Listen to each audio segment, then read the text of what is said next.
자, 삼국 통일에 대한 과정이 시험에 나온다고 했죠. 그리고 통일신라로 가게 되면은 딱 한 명만 나와. 뉴스를 되게 이제 많이 봤다 또는 신문을 좋아했다라고 해가지고 신문학, 뉴스페이퍼왕 이런 식으로 선생님이 기억을 해주려고 하는데 신문학이 나오고요. 그래서 사실 통일신라에 대한 내용은 신문학의 업적에 대한 게 끝이야. 이거밖에 나올 게 없어. 근데 무조건 한 문제 나올 거예요. 그 신문학에 대한 내용이 나올 거고 그 다음에 이제 여러 가지 이유로 통일신라는 망해갈 건데 이때 호족이라는 새로운 세력이 등장을 하죠. 그래서 뭐가 시작이 돼? 다시 후삼국으로 나뉘어지게 됩니다. 그래서 견원, 궁에 나오는 시대가 나올 거고 이제 그 중에서 왕건 등장해서 뭘 세워요? 고려가 건국이 되죠. 이런 식으로 순서가 갈 거예요. 신문학의 업적 무조건 시험에 나오니까 한번 중요하게 보고 가도록 할게요. 자, 우리 통일신라를 이끌었던 건 누굽니까? 태종무열왕 이름 뭐였어요? 김춘추. 태종무열왕 김춘추가 백제까지 멸망을 시키고 깨꼬닥하게 되고 그의 아들인 문무왕이 이어서 이제 고구려 멸망 그 다음에 나당 전쟁까지 성공적으로 치르게 됩니다. 그래서 그 진골 귀족들 중에서 이 김춘추 집안이 엄청난 공을 세웠잖아. 그래서 이로써 신라 왕실의 권위가 상승이 됐고요. 이거를 어떻게 표현하냐면 무열왕 직계자손이 왕위를 세습받았다고 얘기를 해. 그러니까 진골은 엄청 많았겠지, 귀족은. 근데 그 중에서 김춘추의 자손들만 왕위를 물려받을 수 있는 게 딱 자리가 잡혔다는 겁니다. 자, 그리고 하나 더 시험에 나오는 팁. 문무왕을 가르쳐주면 너희들이 너무 쉽잖아. 그래서 뭐라고 네모 박스에 넣냐면 김범민이라고 할 거야. 김범민. 네모 박스에 김범민이 어쩌고 저쩌고 범민이 어쩌고 저쩌고 나와. 그러면 아, 걔 누구지? 라고 하는데 문무왕의 이름입니다. 그래서 그냥 범민이라는 게 나오면 아, 통일신라에 대한 이야기 시작이구나 라고 생각을 해주시면 돼요. 자, 우리 보게 되면 신문왕의 업적. 먼저 첫 번째 정치입니다. 자, 이렇게 할아버지랑 아버지가 목숨 걸고 삼국 통일이 일어났어. 그럼 이제 뭘 해야 돼? 왕권을 강화해야 돼. 왕권을 강화하려면 사실 제일 좋은 게 뭐야? 선생님의 라이벌들이 다 없애버리는 게 제일 좋은 방법. 그래서 우리 정치 왕권 강화라고 하면 이 당시엔 따라오는 이름은 귀족 숙청이야. 숙청을 죽였다는 겁니다. 그래서 보게 되면 즉위 초에 강력한 왕권을 확립하기 위해서 진골 귀족 세력을 누르고 중앙에 권력이 집중된다. 이거 무슨 말이에요? 왕권이 세졌다라는 거랑 같은 말이잖아, 그지? 그래서 중앙집권 체제를 완성하게 되는데 밑줄 이때 가장 많이 나오는 키워드 흠돌. 김흠돌, 흠돌입니다. 흠돌. 김흠돌의 난을 진압하게 돼요. 자, 신문왕의 장인이야. 자, 왕의 장인이라면 굉장히 힘이 센 사람이겠지. 자, 신문왕의 장인이었던 김흠돌이 난을 일으켰다라는 거를 계기로 이제 신문왕을 조금 싫어했던 사람들을 다 숙청해버리게 됩니다. 자, 예를 들어가지고 그런 거야. 엄마가 우리 애기가 집에 2명 있는데 둘 다 똑같이 방 청소 안 하고 놀았어. 숙제 안 하고 놀았어. 근데 엄마가 형아만 딱 데려와가지고 잔소리를 막 폭풍으로 하면서 막 혼내 때려. 그러면 이 동생은 엄마가 아무 말도 하지 않았는데 알아서 조용히 가서 방 청소를 하고 숙제를 하게 됩니다. 바로 그거예요. 그렇게 되면서 자, 반대파 귀족을 대거 죽이는 모습을 보게 되면서 어떻게 했을까? 나머지 귀족들 달달달 떨었겠죠. 신문왕 말 잘 들어야겠다 했겠죠. 이걸 어떻게 표현합니까? 전제왕권의 기틀을 마련했다. 전제왕권이 뭐냐면 오로지 전체전, 대다스리제, 전체를 다스리는 왕권이라는 뜻입니다. 전제왕권, 전제왕권의 기틀을 마련을 하게 되고요. 자, 두 번째는 집사보의 기능을 강화하게 되는데 집사보가 뭐냐면 왕의 비서기관이에요. 그러니까 선생님의 조교라고 생각을 하면 돼. 자, 그러면 예를 들어서 이 왕의 비서일을 하는 기관을 강화했다는 거는 왕의 직속기구죠. 그렇기 때문에 권한을 강화했다는 거, 왕권을 강화했다는 거겠죠. 근데 이런 식으로 집사부라고 키워드를 줄 수도 있지만 집사부에서 제일 높은 사람의 이름이 시중이야. 중시라고 불리기도 해. 자, 어떻게 기억하면 되겠어? 왕의 시중을 든다라고 하면 되겠죠. 그리고 우리 약간 그 배트맨 같은 데도 나오잖아. 그런 도련님들 일 봐주는 사람 뭐라고 해? 집사라고 하죠. 그죠. 이렇게 기억을 해주면 되겠지. 그래서 집사, 그 다음에 시중 든다라고 기억을 해주시면 되겠죠. 요거 다들 너희가 되게 기억을 못하는데 집사, 그 다음에 시중, 우리 배트맨에서도 아주 충직한 집사 아저씨 나오잖아. 그렇게 생각을 해주시면 됩니다. 그래서 집사부의 기능이 강화했다, 왕권 강화다. 근데 반대로 자, 왕권과 반대되는 게 뭐야, 얘들아? 왕의 권력과 반대되는 게 뭐야? 신권이죠. 신하의 권력이잖아. 그죠? 이 신권의 대표가 뭐냐면 이 귀족들이 모여서 이야기를 하는 게 뭐였어? 신라의 화백회의죠. 만장일치제였던 이 화백회의 기능을 축소하면 되겠죠. 그러면 화백회의를 이끌던 사람이 누구야? 지금으로 치면 국무총리 같은 사람? 상대등입니다. 상대등. 그래서 선덕여왕 때 상대등 비담회나 뭐 이런 것도 일어났었잖아. 그죠? 그래서 화백회의 기능을 축소한다는 건 상대등의 권한을 약화했다는 겁니다. 집사부, 그 다음에 시중의 권한을 강화하고 화백회의를 축소하면서 상대등의 권한을 약화했다. 이렇게 기억을 해주시면 되고, 자, 그 다음에 우리가 야, 너 탕관오리 너 뇌물 받았지? 너 내가 끌고 간다라고 얘기하면은 그 뇌물받은 탕관오리 어떻게 하겠어? 사정하겠지. 제발 한 번만 살려주세요. 사정 하겠지. 그래서 감찰 기구인 사정부도 강화합니다. 사정한다. 자, 감찰 기구인 사정부는 뭐냐면 탕관오리 잡으러 다니는 거예요. 그래서 지금은 지금 검찰이죠. 이거를 강화하면서 왕권을 또 강화했다는 거고, 자, 마지막으로는 육두품을 채용을 합니다.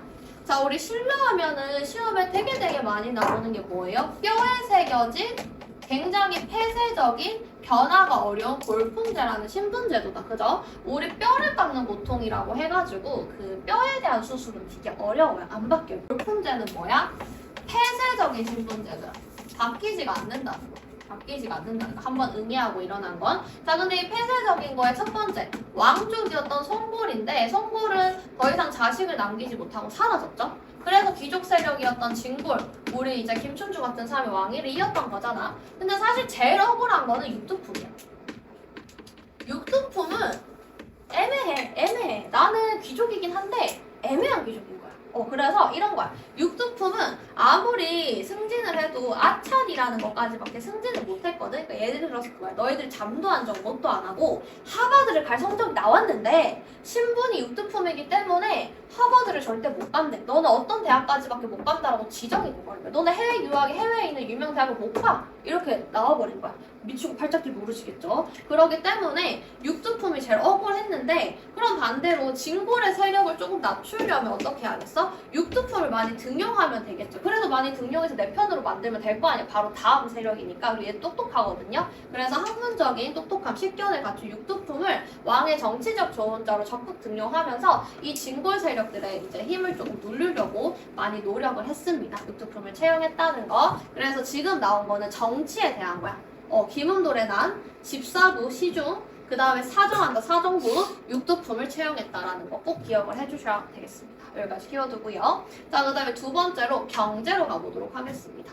자, 경제는 우리가 기억을 해야 될 게 쌤이 밑에 귀여운 만화도 한번 놔둬서 만화 한번 읽어주시면 좋을 것 같은데, 자, 우리 요거를 쌤이 이제 이거는 중학교 때부터 나오는 내용인데요. 되게 많이 어려워요. 일단은 경제 파트 자체를 학생들이 되게 어려워하고 관료전과 노급이라는 것 자체를 이해를 잘 못합니다. 그래서 천천히 한번 설명을 해볼게요. 옆에 일단 공식부터 하나 적고 가겠습니다. 따라서 적으시면 돼요.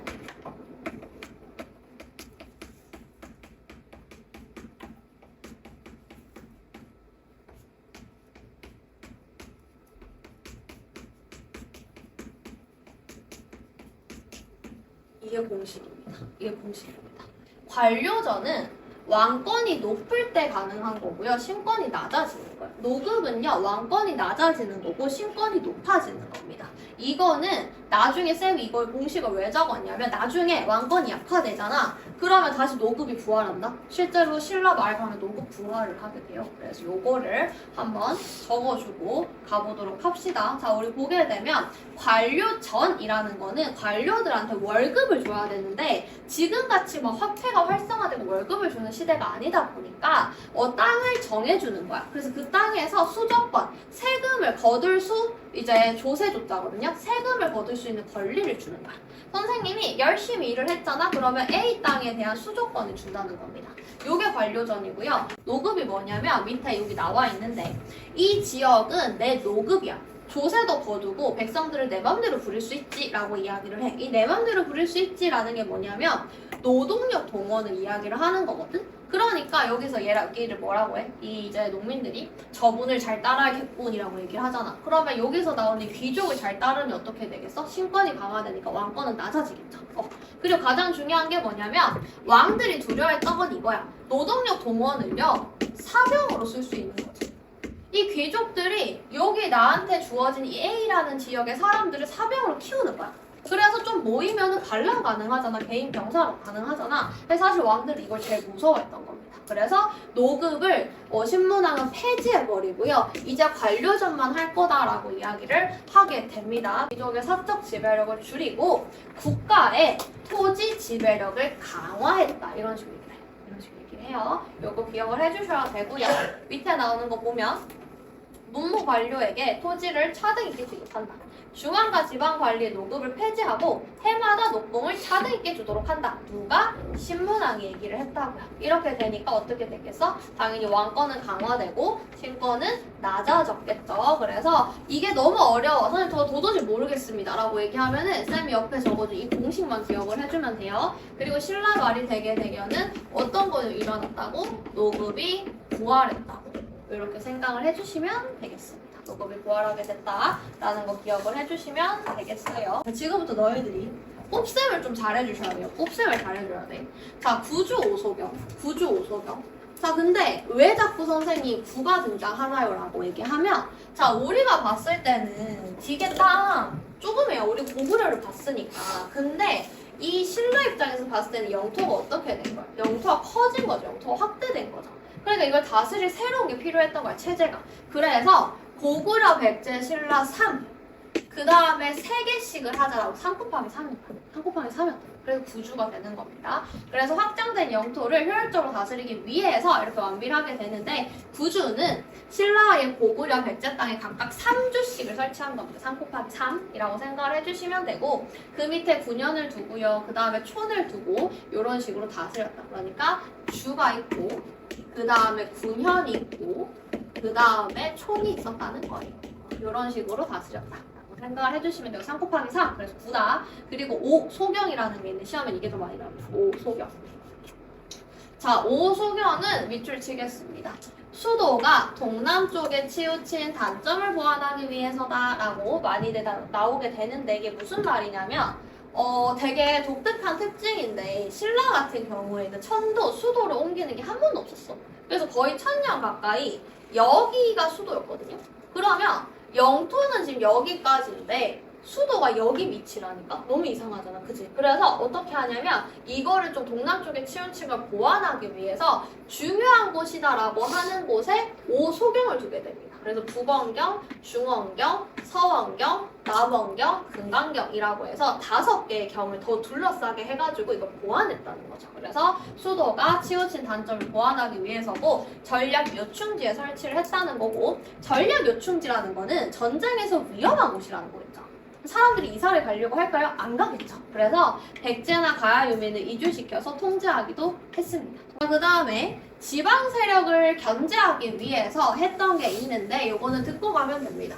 자, 상수리 제도라는 게 있었는데요. 상수리 제도라는 게 뭐냐면 지방에서 있다 보니까 너무 권력이 세거나 반역이 일어날 수가 있겠죠. 그래서 일정 기간 지방에서 있는 사람들을 올라와서 근무하게 해요. 야, 너 당분간 경주에 좀 있다 가라. 그러면은 함부로 좀 반란을 못 일으키겠죠. 이게 상수리 제도고 그 다음에 외사정이라는 게 뭐냐면은 아까 전에 우리 감찰을 보내는 게 뭐였어? 사정한다. 사정부였잖아. 외사정이라고 하니까 지방관을 보내서 저놈이 잘 다스리고 있나 이런 걸 봤다는 겁니다.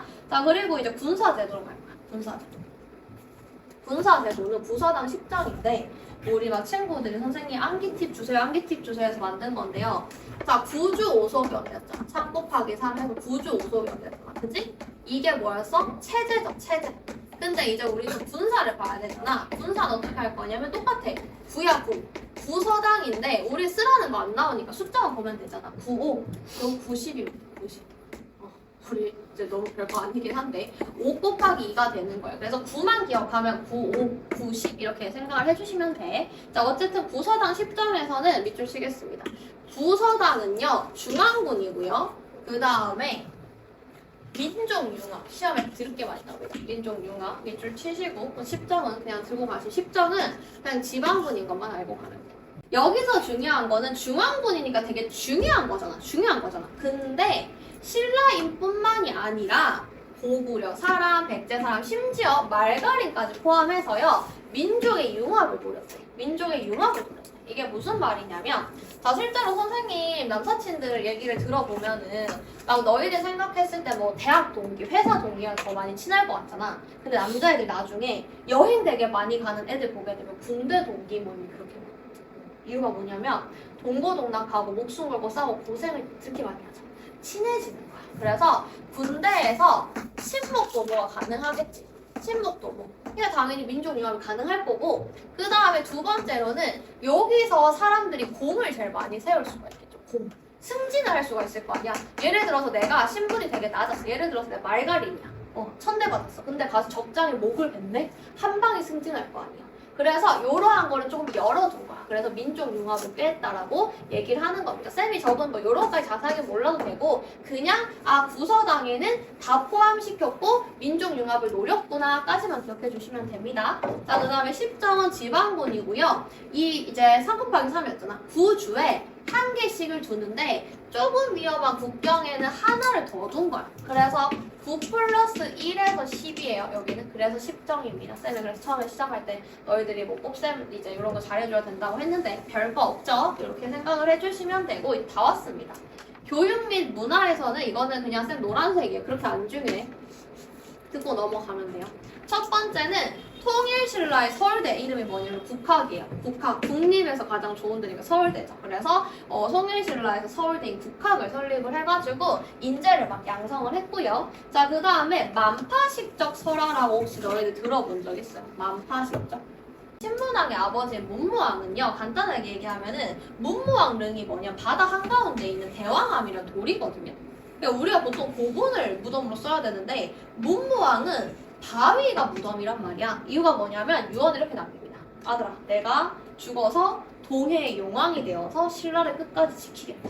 그러니까 나의 무덤은 따로 만들지 말고 바다에 뿌려라 라고 만든 거야. 그래서 실제로 경주에 가면 대왕암이라고 이 바위만 득 있어요. 선생님 멀리서 다 봤는데 그래서 이게 문무왕의 무덤이야. 어쨌든 이렇게 동해의 용왕이 돼서 죽겠다라고 했던 이 사람이 꿈에 나타나. 그래서 어디 가면은 대나무가 있을 건데 이 대나무를 가지고 피리를 만들어라 뭐 이런 식으로 얘기를 했대. 그래서 실제로 신문왕이랑 신하들 가서 보니까 실제로 대나무가 있었고 그걸로 피리를 만들었는데 그게 만파식적이래. 근데 이 만파식적은요 세상의 파도를 잠재우는 피리라는 걸로 적장이 쳐들어올 거잖아. 적이 쳐들어올 거잖아. 그러면 지 혼자 삐리리 소리를 내서 알려준대. 그 다음에 이 피리를 딱 불면은 군대가 막 나와가지고 적을 다 물리친대. 불하죠. 소풍이에요. 근데 이걸 왜 만들었냐라고 하면 왕실의 권위를 높이고 이렇게 왕 이제 하늘의 보호를 받는다 그런 거 플러스 국가의 안녕을 기원하는 상징성을 가지고 있는 거죠. 그러니까 통일신라 걱정할 거 없어. 우리는 만파식적이라는 게 알고 보면은 저기 왕실 안에 보관이 되어 있대. 그래서 우리는 아주 잘 통일신라가 유지가 될 거야. 이런 거를 만들어내려고 소문을 퍼뜨린 겁니다. 소문을 퍼뜨린 거예요. 그래서 중요한 거 만파식적 이야기 하나도 몰라도 되고 그냥 네모박스에 만파식적이라는 게 나왔잖아. 그럼 신문왕이구나. 끝. 이렇게만 생각을 해주시면 돼요. 자, 그리고 여기 나와 있는 이러한 자료들을 보고 너희들이 쌤이 설명한 키워드를 찾을 수 있을 정도로 노력을 하셔야 돼서 이렇게 놔뒀으니까 복습할 때 꼭꼭꼭 키워드 찾아줘야 되고 하나만 키워드 같이 찾고 가볼까? 자, 셋째는 백제인으로 만든 백금서당이고 다섯째는 고구려로 만든 황금서당이고 여섯째는 말갈이로 만든 흑금서당이다. 다 특징이 뭐야? 키워드 백제, 고구려, 말갈, 그 다음에 서당 뭐겠어요? 지방 이제 중간군이었던 구서당 이야기 하는 거죠. 이렇게 키워드 찾아주셔야 되고 자 여기까지가 통일신라가 잘 나갔을 때에 대한 내용에 아이고 난리가 났다. 끄시고 자 우리가 생각을 해줘야 되는 거는 신라 말의 동요입니다. 자 항상 선생님이 질문을 하고 가는데 얘들아 여기서 말하는 동요가 뭐게? 나비야 그런 걸까요? 지금 머릿속에 약간 선생님이 실제로 어제 다른 데서 수업을 하는데 그 친구 중학생이긴 했어. 근데 이제 동요가 뭐야 라고 하니까 애들이 부르는 노래요 해가지고 쌤이 지 박았는데 아니고 뭐냐면 움직일 동에 요란하다 할 때 그 요자거든. 그러니까 이게 정체돼서 평온하지 않고 흔들렸다는 거야. 이게 무슨 말이겠어? 물란하고 제대로 정립이 안 되고 혼란했다는 뜻이겠죠. 자 동요는 이렇게 이해를 해요. 혼란했다 또는 평온하지 못한 상태다. 평온하지 못한 상태다 이렇게 생각을 해주시면 되겠습니다. 솔직히 나비야 떠올렸으면 반성하셔야 됩니다.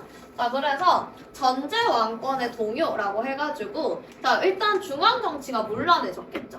자, 소수 진골 귀족한테 권력이 집중되게 되면서 뭘 하는데 우리가 중요한 거는 여기서 기억해야 되는 키워드는 해공왕이야. 해공왕. 선생님 이야기를 하나 해줄게.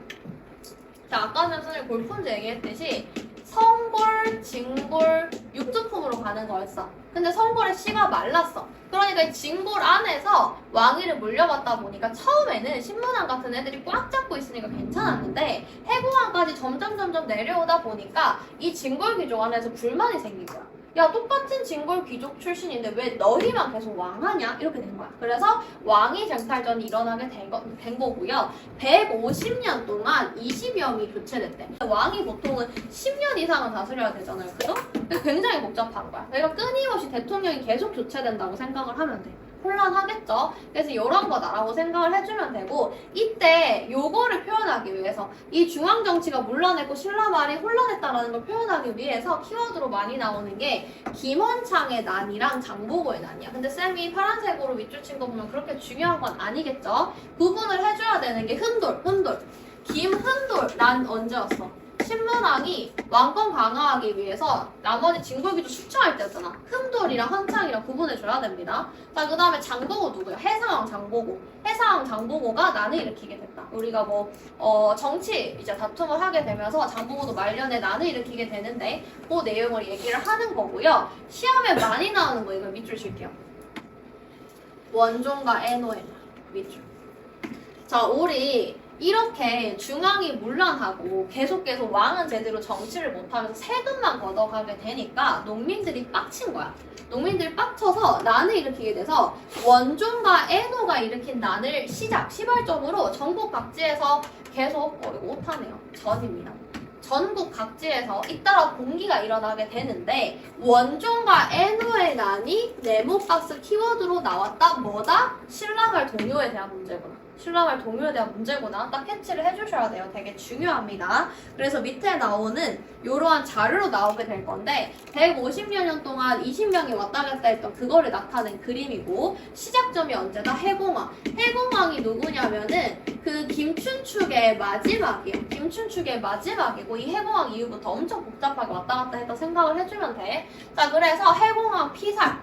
해공왕이 이제 죽게 되고 살인왕이야. 그 다음에 김원창의 난에 대한 거. 그 다음에 원종과 에노에 대한 난 나오는데 요거 키워드 찾을 수 있게 해주셔야 되고 김원창의 난만 한번 설명을 하면 김원창의 난은 이렇게 진골 귀족들이 왕위 다툼을 하던 시기에 원래 김원창의 아버지인 김주원이 왕위에 올라야 됐어.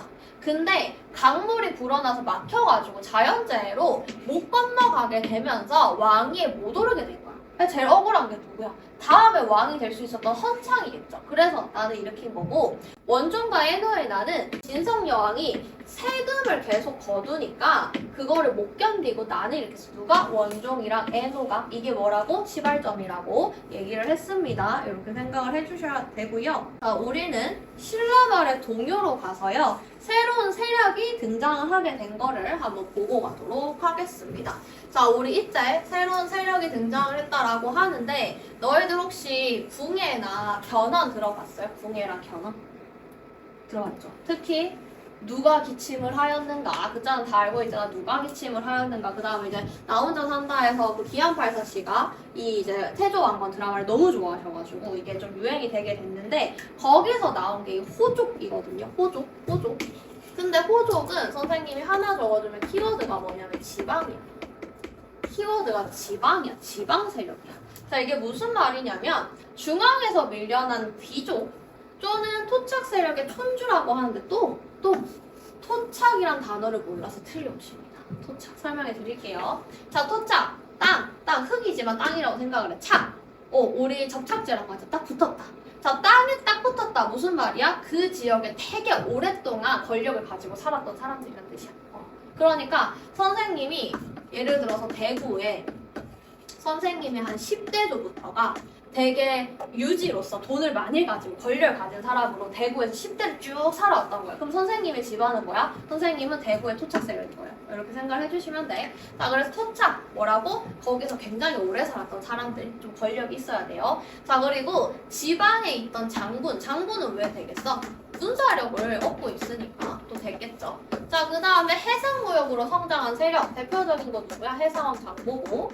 우리 100명을 미인들에 나오잖아. 해상왕 장보고라고 생각을 해주시면 돼. 한마디로 이렇게 지방에서 권력을 가지고 있는데, 지방에서 권력을 가진 사람들이 어떻게 스스로 뭐라고 부르게 되냐면, 스스로 성애주인, 성주나 장군이라고 하는데, 중요한 키워드가 뭐예요? 스스로. 왕이 임명을 하지 않았어요. 왕이 너 해라라고 보통은 해야 되는 건데, 왕이 임명한 게 아니라 나는 대구의 성주다. 조현진은 대구의 장군이다. 막 이러고 다닌다는 거야. 근데 이게 가능했던 거 뭐야? 중앙의 집권이 약해졌다는 걸 나타내고 있는 거겠죠. 자, 그래서 자신의 군대를 기반으로 지방에 성을 쌓고요. 막 이런 식으로 했다는 겁니다. 한마디로 이 호족들은 이 약해진, 여기 앞에 생략이 되어 있는 거야. 약해진 중앙집권제를 틈타 또는 약해진 왕권 약화를 틈타 지방의 행정권을 장악하고요. 실질적으로 지배하기 시작을 했다는 거예요. 그리고 우리 아까 앞에서 설명했듯이 이 골품제, 신라의 신분제도에 제일 불만을 가진 사람이 누구였어? 육두품이었잖아, 그죠? 그래서 육두품 세력과 그 다음에 선종 승려라고 하는데 밑에 또 설명을 할게. 이거는 불교야, 불교 승려들과 함께 새로운 사회 건설을 추구를 하게 됐고, 이렇게 세력들이 막 일어나는데 그 중에서 제일 성공한 애들이 있었어. 누구? 후백제를 건국한 변원과 후고구려를 건국한 궁예인 거예요. 얘들이 최고 성공 세력이 되는 거지. 이런 식으로 기억을 해주시면 되겠고, 자, 그러면 이 호족이랑 손을 잡았다라고 하는 육두품과 선종이 뭔지 한번 보고 갈게요. 이건 뒤에서 문화 파트에서 자세하게 나올 거기 때문에 지금 미리 한번 이해하고 가신다 정도만 생각을 해주시면 되겠습니다. 자, 육두품은 기본적으로 아무리 공부해도 하버드 못 간다며 반신라적인 세력이야. 반신라적은 이렇게 쓰는 한자인데 반대할 반자라고 생각을 하면 돼. 신라에 반대하는 반신라적인 태도, 골품제 실험, 개혁을 주장하게 됩니다. 하지만 번번이 실패하게 되면서 더 이상 신라에서는 안 되겠다. 다른 애랑 손잡아야지라고 해서 호족 세력과 결탁, 손을 잡게 됐다는 거야. 대표 인물은 최치원입니다. 최치원. 자, 최치원이라고 네모박스에 단골 인사인데 최치원이 어쩌고 저쩌고 나오잖아? 그러면 육두품에 대한 문제구나 생각을 해주시면 돼요. 자, 최치원은 어떤 사람이냐면 천재야, 천재. 플러스로 나오는 키워드 같이 적어줄게. 최치원 키워드 당 적읍시다. 빈곤과 당의 유학이 있네. 그래서 너 이 빈곤과, 당나라의 유학생들이 치는 이 과거였거든요. 빈곤과에 합격 못하면 다시는 나를 보러 오지 마라. 다시는 너 신라 땅에 오지 마라고 하는 교육력이 쩌는 파파였어요. 그래서 보내는데 실제로 최치원이 빈곤과에 합격을 해. 그래서 당나라 관직에 오릅니다. 근데 외국인이잖아. 그래서 한계를 느껴. 들어오는데 하필 이때가 진성여왕때였던 거야. 폭군. 그래서 안 받아줬어. 그래서 결국 최치원은 산으로 은둔을 해가지고 신선이 되었다라고 사라졌는데, 이 최치원이 의미하는 게 뭐냐면 이 육두품이 이러한 반신라적인 태도를 가질 수밖에 없었던 이유, 그 다음에 육두품이 겪었던 그 슬픔, 이런 거를 나타내는 인물로 많이 등장을 합니다. 이 정도만 기억을 해주시면 되고, 새로운 사상이 등장을 했는데 그렇게 중요한 거 아니까 쌤 파란색을 썼겠죠. 자, 먼저 선종이라는 게 등장을 하게 되는데, 선종과 반대되는 게 뭐냐면 교종이에요. 교종. 자, 교종은 뭘 하는 거냐면 그런 거 상상하면 돼. 비단 옷을 입고 비단 표지로 된 이러한 책에다가 이 부처님의 말씀을 한자로 유려하게 막 적는 모습을 상상을 하면 돼요. 그러면 이거를 누구만 할 수 있는 거야? 교종이니까 귀족이 위주가 되는 거겠죠? 당시 귀족은 누구야?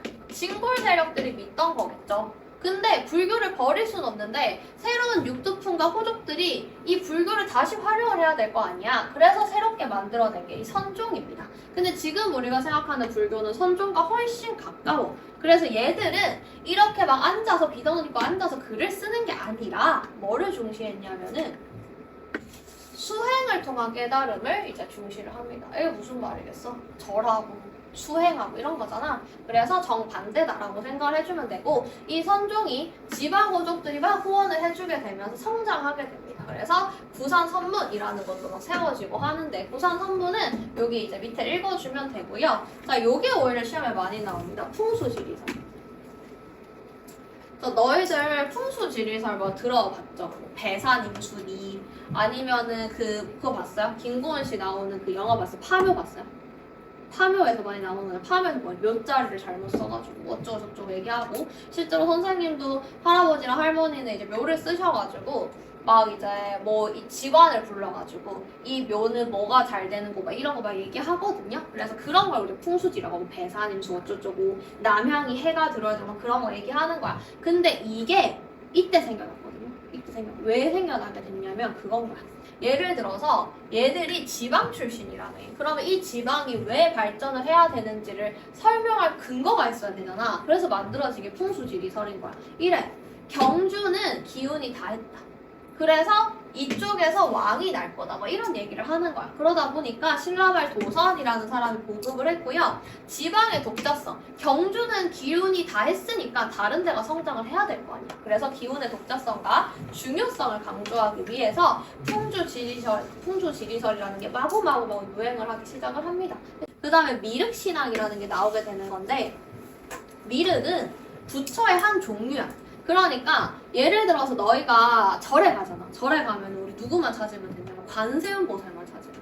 이유가 뭐냐면 관세음 보살이 소원을 들어주는 부처님이거든요. 이 미륵신앙, 이제 미륵이라고 하는 게 누구냐면 밑에 저기 영웅이에요.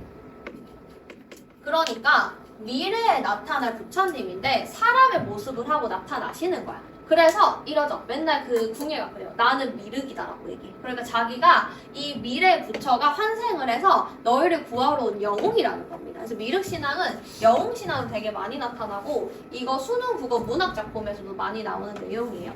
미륵신앙 영웅이라고 생각을 해주시면 됩니다. 그래서 이렇게 볼 수가 있고, 이 중에서 되게 성공한 사람들이 이제 후상국을 성립을 하게 되죠. 후상국을 성립을 하게 되는데, 자, 후백제는 견헌 밑줄, 완산주, 전주비빔밥의 그 전주입니다. 자, 그리고 여기서 보게 되면 중국과 교류라는 게 나오는데, 네모 박스의 예시로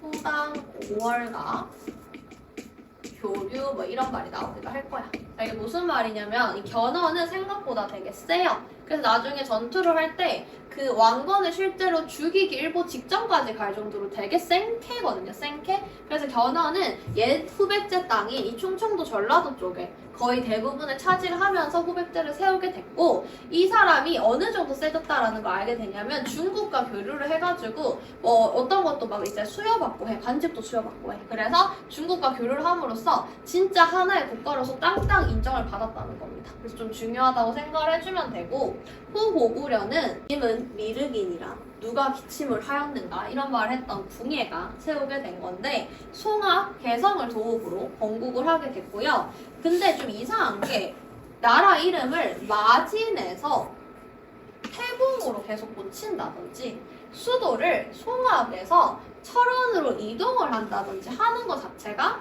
조금 안정성이 떨어지는 걸 볼 수가 있지. 그리고 자기를 키워줬던, 얘가 스님 출신이잖아요. 자기를 키워줬던 스승의 스님과 사부와 그 다음에 자기의 친와이프와 친아들들까지 다 죽여요. 잔인하게 죽이고 쇠포챙이로 이렇게 죽여요. 그래서 이러한 실정과 폭정을 하게 되니까 궁예를 몰아내게 됐고요. 당시에 2인자였던 왕건은 추대를 받아서 왕위에 오르게 되고, 이제 바뀌었다라고 해서 이거를 고려라고 이름을 짓게 되면서 이제 고려시대가 시작이 되게 되는 거죠. 요 정도만 기억을 해주시면 됩니다. 그리고 대략적으로 후고구려의 위치, 후백제의 위치, 신라의 위치 정도만 알고 가시면 그렇게 어렵게 안 나오니까 문제는 다 풀릴 겁니다. 여기까지가 통일신라에 대한 내용들의 끝이다 라고 생각을 해주면 되고, 우리는 남북국시대라고 해요. 그게 어떤 의미냐면, 남쪽에는 통일신라가 있고 북쪽에는 우리 이제 발해가 있다. 한반도에는 국가가 이렇게 있었다라고 해서 남북국 시대라고 하는 건데 실제로 이거는 당시에 불렸던 게 아니라 조선 후기에 어떤 이제 실학자가 책에 이렇게 써요. 그래서 이게 되게 뜻이 좋다라고 하면서 계속 이어지게 된 거야. 남북국 시대라는 게 시작이 된 거고 문무왕이 삼국통일 이룬 지 20여 년 후에 고구려 옛 땅에 발해가 건국이 됩니다. 자, 그러면 발해는 시험에 어떻게 나오는지 쌤이 딱 정리해 줄게요. 발해의 시험 유형은 두 개가 뜻입니다. 자, 첫 번째 유형. 3명의 왕이 등장을 할 거야. 이 3명의 왕의 업적을 묻는 문제가 등장을 할 거고요. 두 번째는 발해의 문화에 대한 문제가 나올 건데 발해의 문화는 고구려 옛 땅이 이어졌다며. 그래서 고구려와 굉장히 유사한 부분이 많습니다. 그래서 고구려의 유사성을 나타내는 걸 묻는 문제가 나올 거야. 요게가 끝이라고 생각을 하면 돼. 왜 끝이야? 근데 3명의 왕업적을 하면서 플러스로 이 발해 체제에 대한 문제. 근데 이 체제는 당시에 발해가 가장 선진국 어디야? 지금으로 치면 미국 어디 당나라거든요. 당의 문물을 수용하는 모습이 나와. 요게 끝이야. 발해. 선생님이 가야 가르칠 때 가야에서 나오는 거 끝난다고 얘기했지. 발해도 똑같아. 여기에서만 무조건 출제가 될 거고 이렇게 시험에 나오는 거를 확실히 아니까 무조건 맞춰주셔야겠죠. 그래서 발해 이런 식으로 나온다는 거 기억을 하면서 키워드 봅시다. 자, 먼저 건국은 대조영이 했다는 거 알 거고 그거를 너무 티가 나니까 네모박스에서는 고왕이라고 할 거야. 대조영이 당시에 불렸던 이름이 고왕입니다. 고왕. 자, 그리고 고구려 유민과 말간을 이끌고 지린성 동모산에 건국을 했고 쌤이 흰색으로 하는 거 보면 알겠죠? 읽어보면 돼요. 그리고 대조영은 얘 고구려 장수 출신입니다. 얘 고구려 장수 출신이라고 전해지고 있어요. 있어요. 이 정도 기억을 해주시고요. 중요한 건 여기서부터요. 무왕과 문왕이 나오는데 키워드가 다 힌트가 나와 있어. 무왕은 굿셀모, 우리가 무장이라고 하잖아. 무장. 그래서 얘는 싸움을 되게 좀 더 고급스러운 표현으로는 전쟁 원추 이런 왕이라고 생각을 해주면 되고 문왕은 뭐야? 그럴 문자지. 글자. 그러니까 싸움보다는 약간 교류를 통해서 좀 해결을 하려고 했던 말이야. 싸움 없이 이렇게 이제 힌트를 한번 하고 가봅시다. 자, 이거 쌤이 옆에 연호 적어놓은 거는 무조건 암기해줘야 돼. 쌤이 암기 웬만하면 싫어하는데 연호는 무조건 암기해줘야 됩니다. 왜냐하면 이래. 이 문항에 대해서 알아야 되는데 이 네모 박스를 읽고 너희들이 이거 쌤이 말했던 문항이다라고 했는데 동그라미 4번 선지 연호를 대응이라고 했다. 아니면 맞는 건지 아닌 건지 알 수가 없어. 그지? 그래서 기억을 해줘야 돼요. 자, 보게 되면 무왕은 이게 아직까지 발해를 건국한 지 얼마 안 됐을 테니까 고구려를 누가 멸망시켰어? 신라랑 당나라가 멸망시켰지. 그래서 이 나당한테 으르렁하고 있을 때였고 실제로 당도 약간 경계를 한다고 해가지고 발해를 계속 쳐들어왔다 나갔다 압박하기 시작을 했어. 그래서 키워드 장문유가 누구냐면요. 발해 장군입니다. 발해 장군이 장문유를 무왕이 보내서 당의 산동반도를 먼저 쳐라 선제 공격을 하라고 했습니다. 무왕은 뭘 하라고 했다고? 나당과 으르렁 하고 있을 때였잖아. 그래서 장문유를 보내서 당의 산동반도를 먼저 쳐라 라고 했다고. 그리고 나당이랑 사이가 안 좋으니까 다른데 주변의 국가 어디랑 진행했어? 돌궐과 일본과 친교를 했다. 무왕은 싸움과 전쟁을 했는데 고구려를 이어받았잖아. 고구려한테 으르렁 했던 나당과 싸움과 전쟁을 추구해서 장문유를 보내서 당나라를 먼저 쳐라 라고 했다. 요것만 기억을 해주면 돼. 그리고 연호는 이난이었다. 자, 그 다음에 문왕 중요합니다. 문왕은 별표 1개. 자, 문왕은 조금 시간이 지났어. 그래서 더 이상 나당과 이렇게 으르렁하고 있을 수는 없다라고 생각을 했고요. 당과 친선 관계를 맺게 됩니다. 야, 우리 이제 시간도 좀 많이 지났는데 좀 교류를 하자라고 해서 마음을 풀었고 그래서 당의 선진 문물을 수용해. 당 문물을 수용합니다. 자, 그래서 별표 3개. 자, 당나라의 중앙 관제가 삼성 육부제였어. 그러니까 뭐냐면 이렇게 삼성이 있고요. 밑에 6개의 부가 있는 그런 이제 중앙 관제로 이제 나라를 다스리고 있었는데 그거를 수용해 왔다는 거예요. 자, 그 다음에 당의 장안성, 우리 조선의 경복궁 같은 당의 장안성을 모방해서 상경성을 건설하기도 합니다. 한마디로 뭐? 방문물 수용한 왕 누구? 문왕, 교류, 문왕, 교류 생각을 해주시면 되고 자, 그 다음에 이제 나당, 신라랑도 좀 교류를 해야 될 거 아니야. 그래서 오고 가는 신라의 길도 신라도, 그 다음에 신라 다시 교류를 시작을 했다라고 생각을 해주시면 되고 상경, 용천부로 수도를 옮깁니다. 상경, 용천부로 수도를 옮기게 됩니다. 이 정도 키워드. 근데 중요한 건 뭐? 문왕 교류. 그래서 당나라 문물을 수용했다. 대표적인 거 삼성육부, 상경성 이 정도 기억을 해주시면 되겠습니다. 선왕. 선왕이 왜 제일 중요하냐면 고구려의 광개토 대왕, 백제의 근초고왕, 신라의 진흥왕처럼 발해 전성기를 이끌었던 왕입니다. 발해 전성기 이끌었던 왕이에요. 전성기를 이끌었던 왕이고 연호는 건흥입니다. 건흥. 자, 대부분의 말갈족과 고구려 영토를 대부분 회복하게 되면서 이 고구려의 영토 대부분을 다 차지해. 그래서 실제로 장난 아닙니다. 영토 장난 아니에요. 이만큼 다 차지했고 이 선왕은 하나만 기억하면 돼. 해동성국. 해동성국이 무슨 뜻이냐면 동해물과 백두산이 동해죠. 동해. 동해에 가장 성공한 국가라는 뜻이야. 그래서 당나라가 발해를 보고 야 니들 진짜 성공했다라고 하면서 해동성국이라고 칭하게 된다. 해동성국은 뭐? 발해다 이렇게 생각을 해주시면 되겠습니다. 자, 그리고 중앙을 삼성육부로 했으니까 이제 지방을 하자라고 해서 5경 15부 62주로 했는데 요거를 우리 친구들이 잘 못 외워와요. 그래서 요것도 쓰라고 안 나오거든요. 그래서 이렇게 생각해 주세요. 세 개로 구분이 된 건 발해밖에 없다. 세 개는 발해밖에 없어요. 다 두 개예요. 다 두 개. 구주, 오소변처럼 다 두 개야. 세 개는 발해밖에 없어. 이렇게 기억을 하셔도 되고 정 어려우면은 5, 3, 15, 5, 3, 15 두 개까지만 기억을 하자. 두 개까지 기억하자. 근데 사실은 세 개면 그냥 발해다. 끝이야. 끝. 자, 그리고 멸망은 누가 멸망시키냐면 거란이 쳐들어오면서 갑작스럽게 멸망을 하게 되고 발해에서 시험 문제 제일 어렵게 내세요라고 하면 이거야. 발해 통치체제에 대해서 내는 거야. 이게 시험 문제 제일 어렵게 나오는 유형이라고 생각을 해주시면 되는데 쌤이 최대한 쉽게 풀어서 설명을 해볼게요. 좀 힘냅시다. 이제 다 끝나갑니다. 자, 발해는 당연히 초기에는 고구려 제도 바탕으로 통치를 했겠지. 고구려 사람이 만들었잖아. 그치? 근데 중앙정치 조직, 다시 질문. 당의 삼성육부를 수용했던 왕 누구예요? 야, 이제는 글로써 교류하자. 누구? 문왕. 문왕. 자, 문왕 때 다시 나당과 교류를 하기 시작하면서 당의 삼성육부를 수용을 했는데 여기서 중요한 거는 똑같이 따라한 게 아니야. 명칭이나 하는 방식에 독자성을 유지.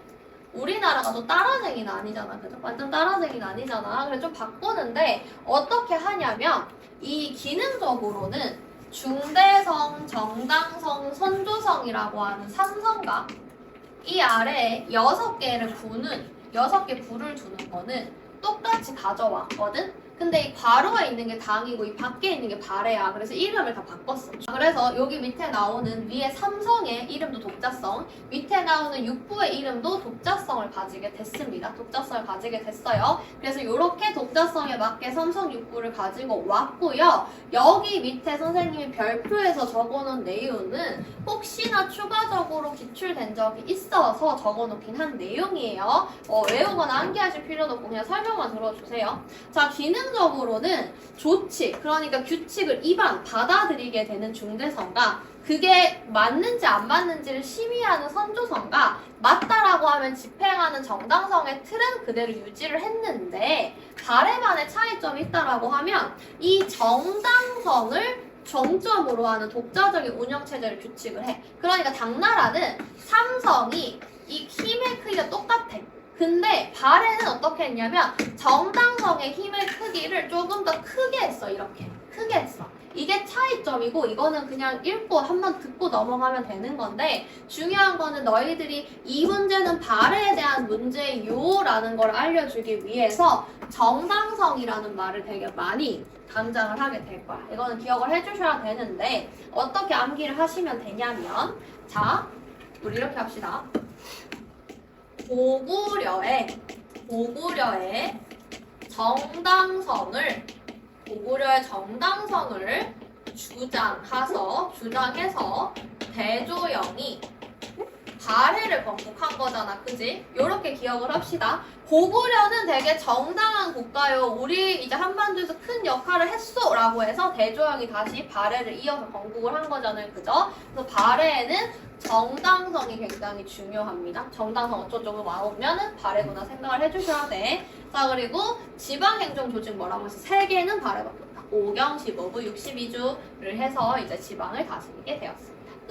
이렇게만 생각을 해주시면 되고, 또 하나 키워드로 많이 나온다고 하면은 뭐 중정대, 주자강 같은 것도 등장을 하게 되는데, 그냥 이러한 키워드 정도로만 생각을 해주시면 되겠습니다. 이런 내용이 나오게 될 거고, 중국 역사 왜곡, 동북 공격 난리도 아니잖아. 그래서 막 우리 최근에 쌤도 중도 되게 좋아하거든요. 근데 중도에서 자꾸 한복을 따라해. 그리고 막 태권도가 자기 거라고 우기거든? 이런 역사 왜곡을 많이 하는데, 그럴 때 우리가 주장을 할 수 있는 역사적인 게 남아있어. 뭐냐면 발해는 고구려를 이어받았다라고 하는 증거가 남아있습니다. 어떤 증거가 남아있냐면요. 자, 발해에 대한 당시 사람들의 인식을 볼 수 있는데, 일본 나라 시대에 목간, 나무로 만든 게 남겨져 있거든. 근데 여기에 뭐라고 적혀 있냐면 견고려사, 보낸다, 고려사를 이렇게 보냈었어. 그러니까 한마디로 발해라고 안 부르고 고려라고 불렀다. 선생님 고구려 아니에요? 근데 실제로 고구려 시대에도 고려라고 불렀대.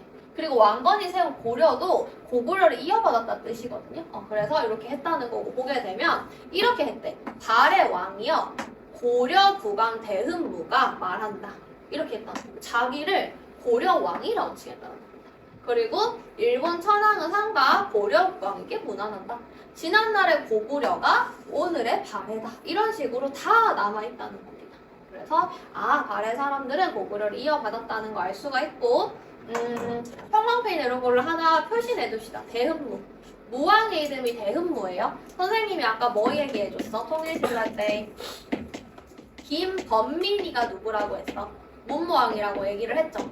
이런 것처럼 세종대왕 이름 뭐야? 이도정. 이런 것처럼 무왕의 이름이 대흠무예요. 이런 식으로 키워드 나올 수 있고, 대시라는 것만 봐도 약간 눈치 감이 오죠. 대조영의 후손이니까 이렇게 생각을 해주시면 되겠습니다. 이렇게 봐줄 수가 있고요. 우리 고려가 드디어 건국이 되게 되는데요. 자, 고려는 왕건이 이제 나오게 되는데, 왕건은 송악 출신입니다. 그리고 중요한 건 신하들의 추대로, 네모박스에 추대 어쩌고 저쩌고, 왕으로 올렸다 어쩌고 저쩌고 나오면 왕건이야. 이렇게 생각을 해주면 되고, 고구려 계승의 의미로 고려라고 칭했다. 자, 우리 요것도 하나 정리하고 갈게.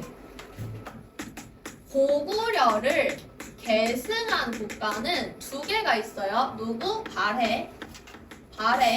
누구? 고려. 이렇게 생각을 해주셔야 돼요. 그래서 실제로 왕건이 발해 유민들을 적극 포용했습니다. 요거 수도를 천도합니다. 왕건의 근거지 송악으로 옮겼고, 신라의 우호 정책을 하는데, 이 왕건은요 어떤 게 확실한 사람이라면 당근과 채찍이 확실한 사람입니다. 그러니까 나한테 먼저 와서 꿇어. 그럼 되게 잘해줘요. 그래서 이 신라가 경순왕이 고려에 항복을 했거든요. 이제 흰 깃발을 흔들었어. 그러니까 전쟁을 안 하게 해줬잖아. 신라는 되게 우호적으로. 그 다음에 이제 이 견훤이 굉장히 복병이었어. 견훤이 너무 세서 왕건이 이게 골칫거리였는데, 통합을 하기 위해서 이 이제 뒤에서 선생님이 조금 더 얘기를 해주겠지만, 이 견훤도 다 좋은데 고구려 멸망에서도 영계소문의 자손들이 왕위 다툼하다 망했잖아. 그것처럼 이 견훤도 자식 농사를 잘못 쳤어. 그래가지고 아들들이 이렇게 있었는데 견훤이 막내 아들한테 왕위를 물려준 거야. 그러니까 큰아들이 빡친 거예요. 아니 심지어 엄마도 달라. 그래서 더 빡친 거야. 왜 내 이복동생한테 왕위를 물려주냐는 거야. 그래서 큰아들이 이 이제 왕위를 물려줬던 막내 동생을 죽이고, 아버지는 차마 죽일 수가 없으니까 금산사라는 절에 유폐를 시켜버려.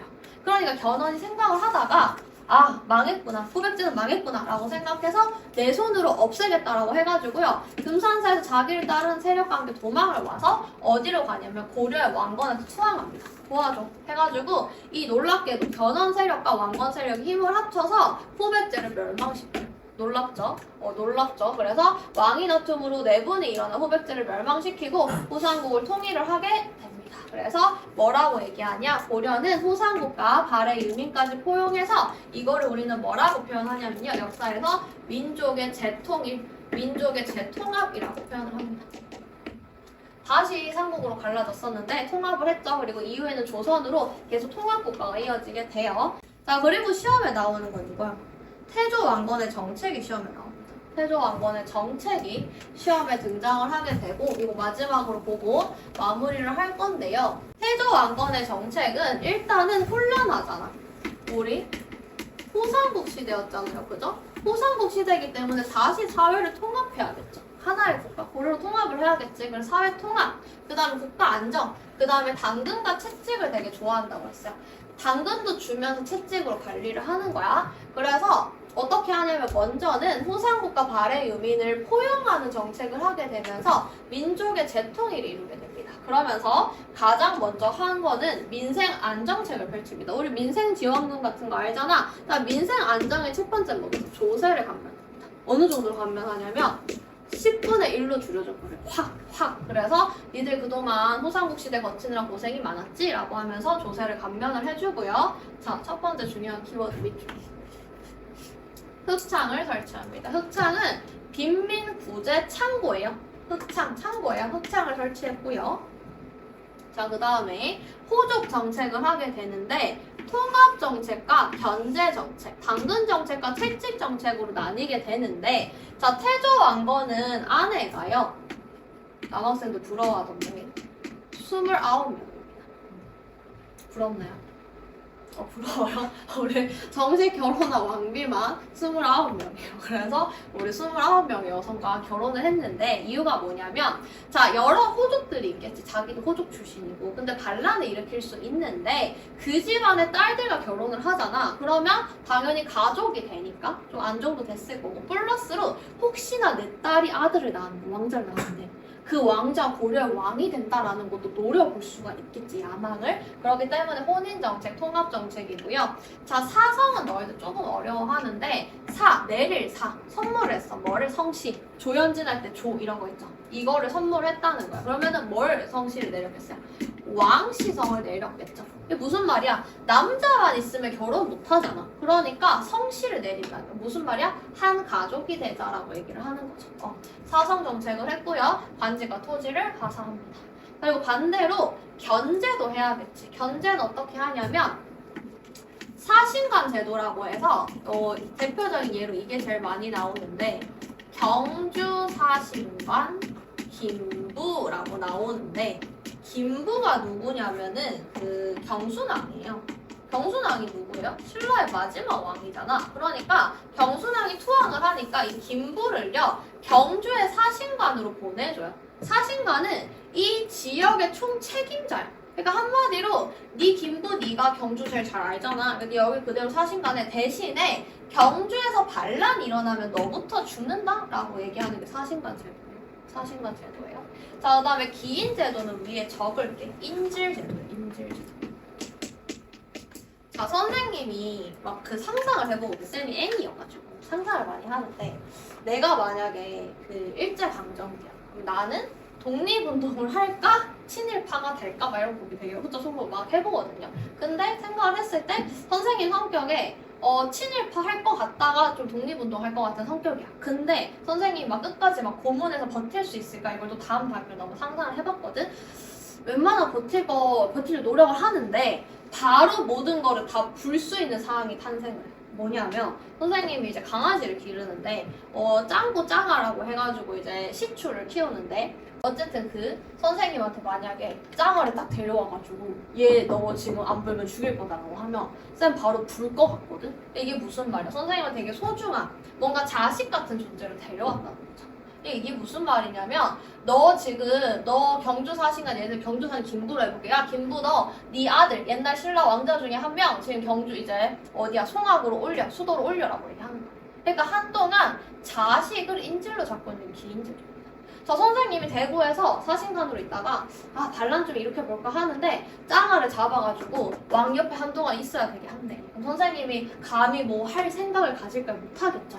그래서 이러한 견제 정책이 기인제, 인질제도라고 생각하면 되겠습니다. 이렇게 소중한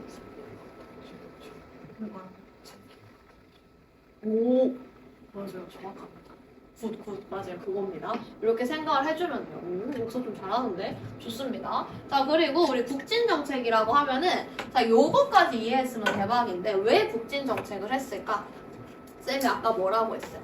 고구려를 이어받고 싶다고 했지. 자, 고구려를 이어받으려면 어디로 해야 돼? 고구려 수도가 있는 서경을 가야겠지. 위로 가야겠지. 그래서 서경을 국진정책의 기지로 적극 개발을 하기 시작을 해요. 서경은 실제로 고려의 두 번째 수도라고 사람들이 많이 생각을 했어. 그래서 청천강에서 영흥으로 있는 국경선을 실제로 확보하기도 하고요. 이 이제 태조 왕건이 죽을 때 유언으로 국진을 해라, 서경을 중시해라, 막 이런 얘기하고 죽습니다. 자, 그리고 거란을 적대시합니다. 자, 거란을 왜 적대했을까? 발해가 초반에 모왕 때 왜 나당 싫어했어? 똑같죠? 발해를 멸망시킨 거란이잖아요. 거란 싫어합니다. 그래서 많이 예시로 나오는 게 적기만 할게요. 만부교 사건.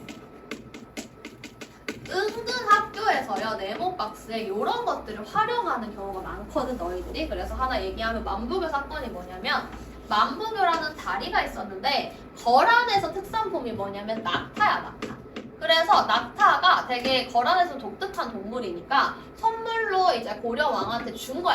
근데 내가 만약에 선생님이 쟤를 너무 제가 선생님한테 선물 줬어. 철수가 선생님 선물 줬는데 나는 철수랑 절대 가까이 지낼 생각이 없어. 그래서 철수한테 그걸 전달하려고 하면 어떻게 하면 돼? 선물을 발로 밟거나 던져버리면 되겠죠. 그래서 어떻게 했냐면 낙타를 너 불쌍해.